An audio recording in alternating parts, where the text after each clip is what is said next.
Oke, bismillahirrahmanirrahim. Assalamualaikum warahmatullahi wabarakatuh. Perkenalkan, nama saya adalah Rizky Aditya Surya Pratama, atau biasa disingkat SP, SSIMT. Lalu video kali ini yaitu untuk mata kuliah RS atau Rekayasa Proses Produk Serat, yang saya pendekkan menjadi RS ya. Di pertemuan ke-9, ini saya akan membahas mengenai uji fisik dan karakterisasi dari serat sintetis. Jadi apa saja sih uji fisik dan juga karakterisasi yang dilakukan untuk serat yang sudah dibuat ini? Mari kita lihat dulu video singkat mengenai Viscose Fiber Characterization. Sumbernya dari More Research AB YouTube channel. Oke, kita lihat dulu saja videonya ya. Let's. Oke.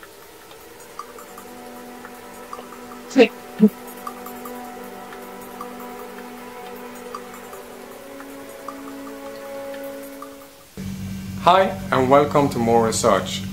My name is Conrad and I'm working here at the Department of Analysis Technique. One part of my work consists of characterizing viscose fibers, and I will here shortly present how this is done. To make this possible, we use two instruments. Here on the right side we have a vibroscope instrument, and with this instrument we are measuring titer or linear density. On the left side here we have a Vibrodyne instrument, and with this instrument we are measuring fiber strength and elongation. If we combine those results, we can calculate the very useful and interesting parameter tenacity. When it comes to produce viscose fiber, we mainly talk about two types: filaments, that is continuous, and staples, that is a fiber of a certain length.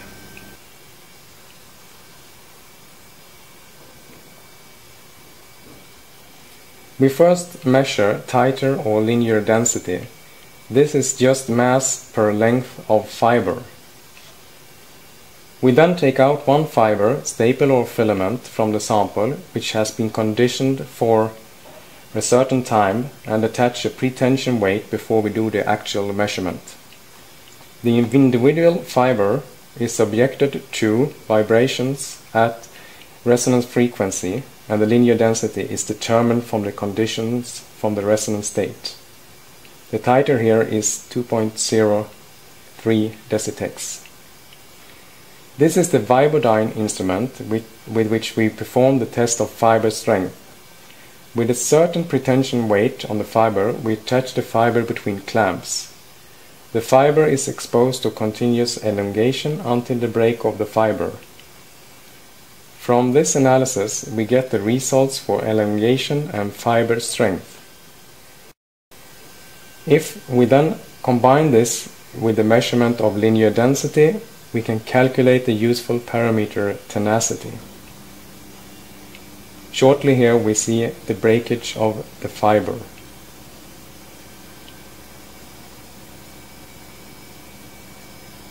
Now we have completed the analysis of fiber strength and linear density. We can also do more complicated analysis depending on your demand.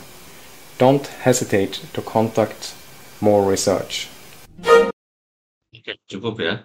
Jadi video ini cukup jelas juga untuk menjelaskan proses karakterisasi serat viskosa menggunakan dua instrumen utama, yaitu Vibroscope dan Vibrodyne, alat yang ada di video barusan. Di mana Vibroscope mengukur densitas linear serat, sedangkan Vibrodyne ini mengukur kekuatan dan juga elongasi seratnya. Jadi dari hasil keduanya ini, dari kedua instrumen ini, kita bisa menghitung parameter penting yang disebut tenacity atau ketangguhan dari serat tersebut. Video ini juga menjelaskan tentang dua jenis serat ya, yaitu filamen dan staple. Kira-kira seperti itu inti dari video yang saya share tadi. Nah, baru saya masuk ke materinya. Uji fisik serat. Jadi definisinya dulu, itu adalah uji fisik serat adalah serangkaian pengujian untuk menentukan sifat mekanik serat, seperti misalnya kekuatan mekaniknya, kekuatan tariknya, modulus elastisitas atau modulus Young-nya, dan juga elongasinya. Fungsinya ada dua yang pentingnya, yaitu yang pertama, mengetahui kemampuan serat terhadap beban dan juga deformasi. Yang kedua, menentukan kesesuaian serat untuk berbagai aplikasi, seperti misalnya untuk di tekstil, komposit, atau bahan industri lainnya. Itu kira-kira mengenai uji fisik serat ini. Lalu, berikutnya saya akan bahas mengenai sifat mekanik serat itu sendiri. Jadi ada 3 utamanya sifat mekanik yang akan dibahas di perkuliahan ini, yaitu pertama adalah kekuatan tarik atau tensile strength, yaitu adalah kemampuan serat menahan gaya tarik sebelum putus. Itu bisa juga tenacity yang barusan dicek di video tadi, itu masuk ke dalam kekuatan tarik ini. Di mana tenacity itu sendiri adalah kemampuan serat untuk menahan gaya tariknya sebelum akhirnya dia putus, yang dinyatakan dalam gaya persatuan massa atau panjang gitu. Yang kedua berikutnya adalah modulus elastisitas atau biasa dikenal juga sebagai Young modulus atau modulus Young. Itu adalah suatu ukuran kekakuan serat terhadap deformasi yang elastis. Dan terakhir adalah elongasi, elongation at break. Itu adalah suatu kemampuan serat untuk memanjang sebelum dia akhirnya putus, yang menunjukkan seberapa fleksibel sih serat tersebut gitu, fleksibilitasnya. Next. Nah, ini adalah tujuan untuk apa sih kita melakukan uji fisik dan juga karakterisasi serat ini. Jadi, utamanya ada 2 ya. Yang pertama adalah untuk meningkatkan kualitas produk berbasis serat ini, di mana itu akan memberikan informasi akurat untuk perbaikan proses produksi ke depannya, dan juga akan meningkatkan performa produk dengan pemilihan bahan serat yang tepat gitu. Nah, yang kedua, kita bisa menyesuaikan bahan serat untuk aplikasi spesifik atau bisa bikin serat custom gitu. Contohnya ini, serat dengan kekuatan tinggi untuk konstruksi komposit gitu. Oke. Next adalah, kita masuk ke sifat mekanik yang pertama adalah kekuatan tarik atau tensile strength-nya. By definition, itu adalah kemampuan serat untuk menahan gaya tarik sebelum akhirnya mengalami kerusakan. Ya, parameter penting yang diukur adalah dia diukur dalam satuan gaya per luas penampang, Newton per meter persegi atau MPa, megapascal. Aplikasinya ada 2. Dalam seksil pertama, bisa membantu untuk menghasilkan kain yang kuat seperti denim atau bahan untuk pakaian kerja atau wear work ya. Jadi pakaian kerja untuk yang biasa di pabrik-pabrik gitu. Lalu untuk komposit, kita bisa menggunakan kekuatan tarik ini untuk membuat serat karbon atau kaca yang mempunyai kekuatan tarik tinggi yang digunakan untuk aplikasi struktur seperti pesawat atau kendaraan. Jadi ini bisa digunakan untuk membuat suatu serat yang memiliki kekuatan tarik yang tinggi. Next adalah modulus elastisitas atau modulus Young, di mana ini adalah suatu ukuran kekakuan serat, yaitu kemampuan material untuk kembali ke bentuk asalnya setelah kita diberikan gaya gitu. Setelah kita tarik, dia balik nggak sih ke bentuk asalnya? Kira-kira seperti itu. Parameter pentingnya, ini diukur sebagai rasio tegangan terhadap regangan dalam daerah elastis. Jadi tegangan dibagi regangan gitu. Aplikasinya ada 2. Yang pertama untuk stabilitas bentuk. Jadi misalnya produk-produk seperti furniture, jaring, atau bahan konstruksi itu butuh serat dengan modulus tinggi. Modulus Youngnya tinggi ya, supaya bisa mempertahankan bentuknya di bawah tekanan. Jadi mesti elastis dia itu. Bisa juga untuk rekayasa material, di mana ini penting terutama dalam desain produk berbasis serat yang memerlukan presisi yang tinggi, high precision gitu. Next, yang terakhir adalah elongasi atau elongation at break. By definition ini adalah kemampuan si serat untuk memanjang sebelum akhirnya putus. Jadi dia akan memanjang dulu mengalami deformasi sampai dia akhirnya tidak kuat lagi, akhirnya putus deh. Yang menggambarkan fleksibilitas atau kelenturan si serat tersebut. Parameter pentingnya ini biasanya dinilai sebagai persentase. Persentase peningkatan panjang dari ukuran awal sampai dengan patah, berapa persen gitu. Aplikasinya, untuk tekstil elastis, biasanya pakaian olahraga atau bahan yang butuh peregangan, seperti misalnya spandex. Jadi butuh bahan yang benar-benar elastis gitu.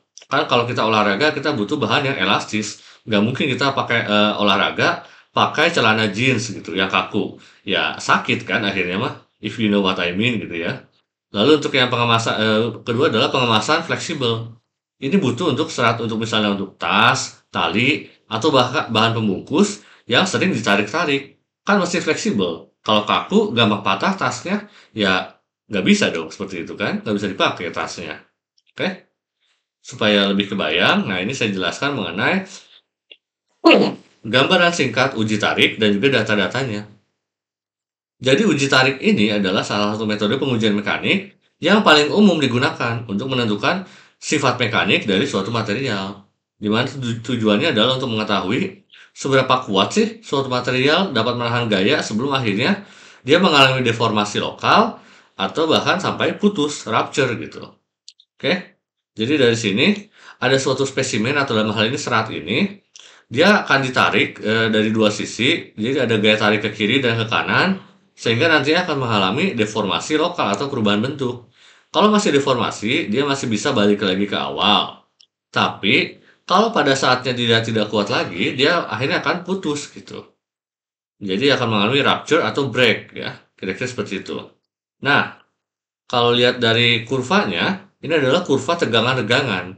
Ini adalah suatu grafik yang menggambarkan hubungan antara tegangan atau daya persatuan luas, gaya persatuan yang diberikan pada spesimen dan juga regangan. Perubahan panjang relatif gitu, pertambahan panjang relatif jadi antara gaya tarik versus pertambahan panjang yang relatif yang dihasilkannya, di mana ada namanya daerah linier di sini ya. Ini adalah yang di awal pengujian, ini hubungan antara tegangan dan regangan yang bersifat linear sesuai dengan hukum Hooke. Lalu ada titik luluh di sini. Ini adalah titik di mana kurva mulai menyimpang dari garis lurus, gitu ya. Setelah titik luluh, dia akan mengalami deformasi lokal sehingga menjadi plastis gitu. Nah, akan mencapai yang namanya tegangan tarik maksimum, di mana ini adalah titik tertinggi pada kurva yang merupakan tegangan tarik maksimum yang dapat ditahan oleh spesimen sebelum akhirnya dia putus gitu. Jadi pada saatnya di titik putus itu, ini adalah suatu titik di mana spesimen itu akan putus sesuai dengan tegangan dan regangan pada saat dia putus gitu. Jadi pada saat ditarik dia akan naik terus, gaya tariknya naik, pertambahan panjang juga akan makin panjang kan pada saat ditarik. Lalu pada saat dia mengalami deformasi, dia akan mengalami tegangan tarik maksimum, tapi pada saat putus dia turun lagi gitu. Karena sudah tidak ada gaya tariknya, sudah lepas kan, sudah mengalami rupture atau break ini. Oke, kira-kira seperti itu gambarannya mengenai uji tarik dan juga data apa yang bisa kita dapatkan dari uji tersebut gitu. Oke, terima kasih banyak sudah menonton video sampai akhir. Jangan lupa klik like, subscribe, dan juga komen ya di video saya ini. Wassalamualaikum warahmatullahi wabarakatuh.